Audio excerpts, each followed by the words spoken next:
Good morning. Today we're going to be learning about the ancient Sumer religion and gods. Just like the Greeks, they had so many different gods. Now remember Gilgamesh, who ruled for 126 years and was thought to be special because he was part human and part god, and he had superpowers. So we know that the Sumerians believed people could have superpowers. Now let's learn more about their religion and their gods. Religious beliefs and practices. The Sumerians practiced a polytheistic religion, meaning that they worshipped many different gods whom they believed were responsible for managing and controlling different aspects of life. They believed their main purpose in life was to please the gods. Although each city worshipped their own gods, sometimes the gods were acknowledged by other cities too. Some Sumerian myths tell the story that humans were originally created to be servants for the gods, but that they were freed when they became too much trouble. Temples. Each city worshipped a main god and built a temple where they could worship this god. The Sangha was the person in charge of the temple, and the En was the spiritual leader. There were also priests within the temple who performed different roles. The En and the priests were believed to be mediators between the people and gods. They led prayers and conducted sacrifices to appeal to the gods. Other lesser gods have also been worshipped at smaller shrines. By 2100 BC, temples had become huge buildings known as ziggurats. A ziggurat had 3 platforms, steep steps up the front, and a temple at the top.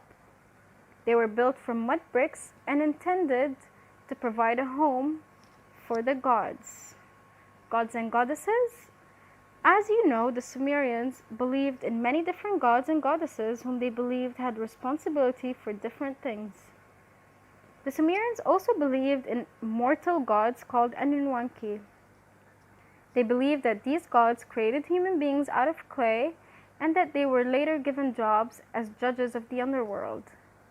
Now let's learn more about some of the main gods and goddesses. Enlil. Enlil was the god of air and storms, who people of the ancient Sumer believed was responsible for separating the earth from the heavens. He was regarded as the father of the gods. The people of Nippur believed he was the lord of the ghost land and was responsible for giving humans spells to use on spirits. His temple was called Enkur, meaning the house of the mountain. Ninhursag. Ninhursag was regarded as the goddess of the earth, and her name means Lady of the Sacred Mountain. It was believed that she was responsible for creating the planets and life on earth.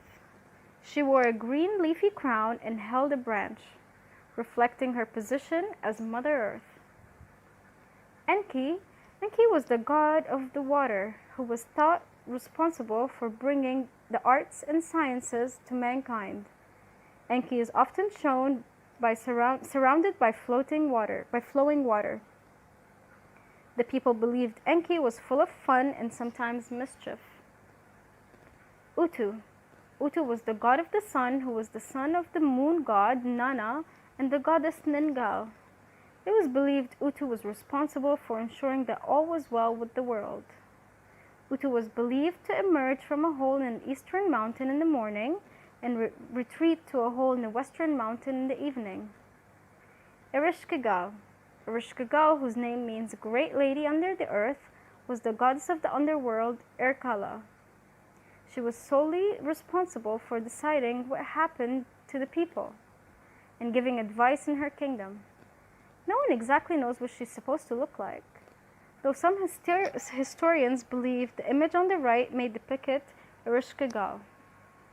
And finally, Ninurta was the god of war whom the people of Nippur believed to be the son of the god Enlil and the goddess Ninlil. He was usually shown carrying a bow and a sickle sword. He is sometimes shown standing on the back of a winged lion that has a scorpion's tail.